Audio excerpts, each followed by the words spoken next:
Good morning. It's wonderful to be here. I have a very official way I am asked to introduce myself. So I might have to close my eyes so I can remember all of it. So I'm Reverend Loren McGrail, United Church of Christ pastor. I've been serving global ministries of the Disciples of Christ and the United Church of Christ. I've been serving in Israel and Palestine with our mission partner, the YWCA of Palestine. Ta-da. It's a long title, but I hope one of the things you notice that I say Israel-Palestine. Global Ministries has partners all around the world. We have about 35 mission co-workers in the field at the moment.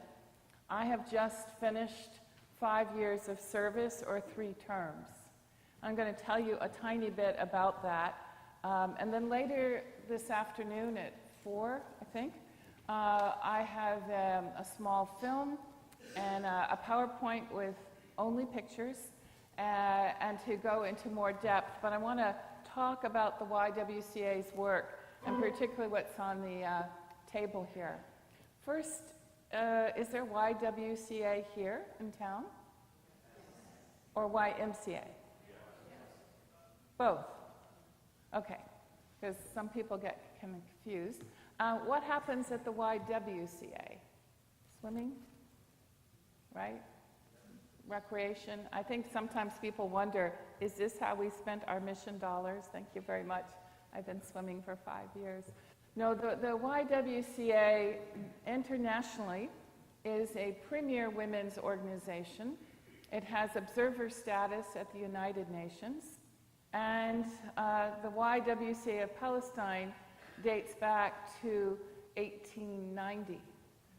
People are often kind of shocked by that, but if you remember that this is where our sacred story unfolded, and there have always been Christians in the Holy Land, although very few in number at the moment. So for example, in Jerusalem, occupied East Jerusalem where I lived, there are less than 1% of the population left. And in Bethlehem and Beit Sahur and Beit Jala, which is a Christian villages just across the wall, well, there are less than 4% of the population. But back in the 1890s, there were 15 associations throughout the Holy Land. And each of them had their own mission. And then with the beginning of the State of Israel in 1948-49, when Palestinians were expelled from their lands, many of them left, went to Jordan, to Syria, to the United States, to Latin America. They regrouped in Jordan and called themselves the YWCA of Palestine, boldly, even though there was no state, and then eventually came back. So that's part of the history of the Y, that our church has been part of that history for many years in supporting the work of the Y. But I want to tell you a little bit about my own history. This came up last night at dinner about why did I go. It's a complicated answer, but I'm going to tell you a piece of it. So I, in 2011, joined the World Council of Churches to go and be a human rights observer, or what we call an ecumenical accompanier. And we were accompanying both Palestinians and Israelis and international peacemakers who came to work for a just peace. And I put it like that because it wasn't just Palestinians. My assignment was to be in Bethlehem.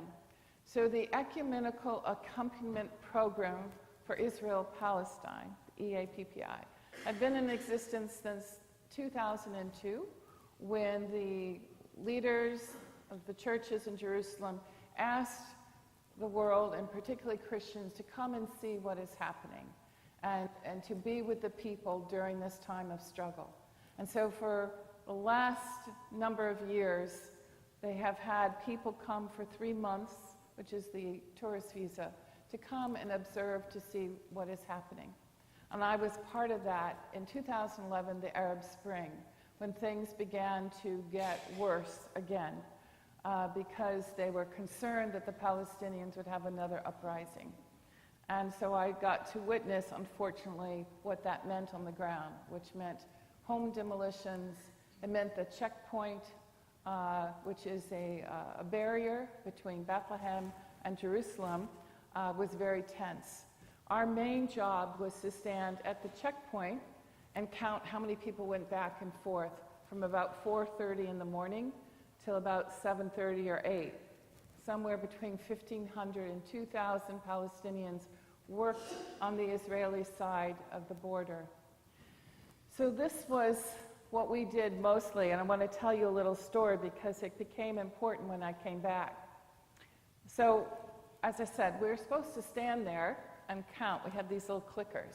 Pretty boring, but we gave our reports to the United Nations, and supposedly they collected the data and used it to advocate that the checkpoint, which is illegal, needs to change. So one day, one of my mates in the group, a young man, came back with someone else, and they came back early. Now, you don't know me well, and because I'm an artist, people think I'm very loose about things, but I'm actually very rule-bound. So I followed all the rules, and clearly he had not, because he should not have come back so early. So the rules were that if the checkpoint is closed for more than 15 minutes, then you go up to the soldiers, who are young Israelis, men and women carrying very large American guns, often inadvertently pointed at you, and you ask them if there's a problem that can be solved. And if that doesn't work, then you call the Matek, who's the commander, and you see if that can work. There was one Russian commander who I actually had a fairly good rapport with, and I decided that he was not the oppressor, he was caught in a system of oppression, and that maybe I could work with him to get everyone through. And so when the checkpoint was closed for more than 15 minutes, I said, can you see what you can do to open it, make sure everyone's through? And sometimes that worked. And then if that didn't work, then I called the UN hotline, and then I called Maria. Maria was this woman who should not have given me her phone number. She worked for the UN, and I call her around 6:30 in the morning and go, hello, Maria. She goes, hello, Loren. I said, how do you know it's me? She's really the only one who calls me. So sometimes whatever Maria did, it worked. So this was the process. So why was Ben back so early? He said, you're not going to like what happened.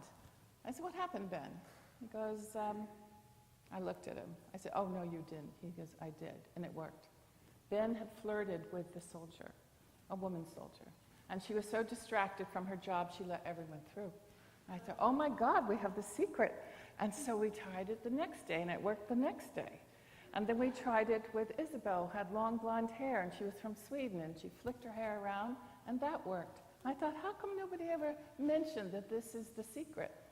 And then, and my system of following the rules that hardly ever worked was thrown out, and we had this new system. And we thought, this is not good, this is not good. What does this look like to the Palestinians that were flirting around with the soldiers? And then one day it may not work on top. So we decided to go back to the old way. And the only reason I tell you this story is that when I was sent by Global Ministries back into the mission field, I was walking in the streets of Jerusalem one day, and a man came up to me and he said, I know you. I said, I don't think so. It's not a very creative pickup line either. And I said, no, I don't think so. And then I said, do you cross the Bethlehem checkpoint? Because that's how I know you. You used to fight for us. I was like, well, not exactly fight. I said, it didn't really work. He goes, we know. We watched you. And I thought, all those years, 2 or 3 years later, the system that hardly ever worked, they were watching, because accompaniment was not about making or helping people move through a horrible checkpoint that shouldn't be there, but about being with the Palestinian people and their suffering. And that is really, in essence, what I did on your behalf. So the work of the YWCA, or my work with them, they wanted someone to look at the programs they did and find a way to do advocacy on behalf of Palestinian women and children. And because my former life was as a teacher, and I'm a fairly good writer, I listened carefully to where they worked, and they had 2 projects in 2 of the refugee camps, which had a number of women, and they did embroidery. They had some embroidery projects. Some were doing better than others, but I knew there was a group of women who embroidery could be a way to make a living. So, what was the ask? What was the advocacy? And this becomes actually quite important in our time period, and I'll talk about it later this afternoon. The ask is quite simple, that according to international law, UN Resolution 194, refugees have the right to return to their land as soon as possible. We're now in year 71 years that Palestinian refugees have not been able to return to their lands. So the ask is that this international law be followed and obeyed and upheld. And we'll talk more in the afternoon about why it's not. So what I discovered was, very simple, that there are lots of women who remember 1948. And so that was the starting point. How many of you in this room were alive in 1948? And perhaps have a few memories. So the point was to get to people before they forgot. So for this, I need a volunteer to come up. You don't have to do very much, but I need you to come up. And I want to talk to you about Miriam's story. Just one person, don't worry. It's not scary. You just have to stand here. You have to be me. Not one person in the entire, thank you. So Miriam was my first, and we'll step up here so people can see us, the first woman that I interviewed. Now, as I said, my work had been in participatory action research, oral histories. I knew you needed protocols. I knew you needed tape recorders. I had a translator because I didn't speak Arabic. And so I was all set to go. And then I met Miriam. Miriam was this very tall, imposing person. And I won't do the first part of our meeting. There's always this confusion moment how you greet someone in Palestine. It's it's not usually a handshake. It's some kind of kissing. And it's either one on each side, and if they're really important, you do 3 or 4. And that's where it gets awkward, how many. But what Miriam did was she kissed me on the lips. So that kind of threw me off. And then afterwards, and don't worry, I won't do that. I'm Brazilian. Okay. So she just held my face like this. And she did this. Could have been a minute, could have been 10 minutes, could have been an eternity. What she did was she looked, I think, inside me to see if I could hold her story. So the way I've always seen it is that the church, don't go away, the church sent me out into the world to do your work, but Miriam anointed me. Miriam gave me the permission to be present to the story of pain, which is pretty much what my artwork's about that's on the table, and many of the writings I did on behalf of the church. So we go through her story, and I'm going to become Miriam for a minute so you can get a sense of things. I was 16 years old when they came, when the Haganah and the British came. Yes, the British, our friends. And they were shooting at us. And there was no time to take anything. We didn't even take the key. My husband grabbed some bread and some oil, and I grabbed the baby. And we were running down the street. And we're running, and I see a woman, a mother just like me, and she has a baby just like me. And they shoot her. They shoot the mother. And the baby is there, and the baby is there, and the baby is there. Miriam's story of 1948 and what happened is about a woman on a road who had a baby just like her that she did not pick up. So she carries the guilt all these years about what happened to that child. A child that, had she not been running because of bullets, she might have saved. So I realized I was in for much stronger things than I had imagined. At the end of the story, she comes up to me and she goes, "Take it," in English. I thought, oh my gosh, she speaks English. And that was it. I was to take her story and present it to all of you so that you could begin to enter history and learn from her. Later, at another meeting, I see Miriam again, and we have this bond, this closeness. And at that meeting, we do something quite unusual in terms of oral histories. Miriam, I sat in the middle. Miriam sat on one side, I think it was the right side, clutching me, and the translator sat on the other side. So Miriam poured Arabic into one ear, and the translator poured the interpretation to the other. There was no way I could take notes, I just took it in. And during that meeting, there had been a killing in the camp, and we had to get out quickly before a lot of violence was about to take place. And as I went to say goodbye, I was now kind of bracing for the kiss on the lips, because now I knew it was coming. And she did, and she drew blood. Actually, it was very intense, and held me. And I talked later, that's it, I won't do that whole thing, to a friend of mine. I said, "What was that?" He says, "It's the grandmother's blessing. It's hardly ever given to anyone." He said, "I'm the only one in my family that ever got it." He said, "She drew blood, right?" I said, "Yes." I had like a sore. He said, "All the pain, all of her life she gave to you and trusted to you." And so I just say that these are not just dolls. They are pretty, and they represent the villages of the women that they were expelled from. And we now have bracelets, and we have iPad covers, lots of things. And the point is that you learn this history so that you can stand up for Palestinian women's rights. The other things on the table, we had leftover dolls, and we have 3 wearing beautiful Syrian silk. Do you know who they are, those 3 at the end? They've never been, I think, created before, happy to say, but you know them. Those are the wise women who also came to Bethlehem. And Scripture, there are different versions of Scripture, that they're the wise ones, they were not just men, that they were not just 3.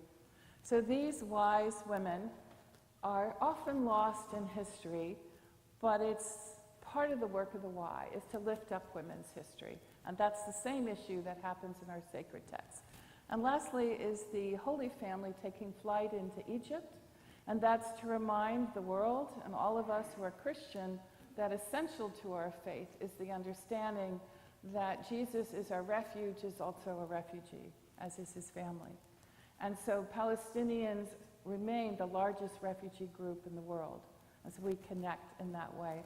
And lastly is the wall. There's a huge wall that originally Israel felt they needed a wall, a separation barrier, because of all the violence they had experienced in the Intifada. And I always remind people, every country has a right to build a wall, even our country. And I know there's controversy about our wall that may be built. But under international law, it is legal to build a wall. What's not legal is to build that wall on someone else's land. And that is what has happened. And that is why the wall is illegal. And all the things related to the wall are put on different lists for boycotts and divestment. And we'll talk more about that this afternoon. So thank you. I am back. I am not returning to the Middle East. My work is here with you.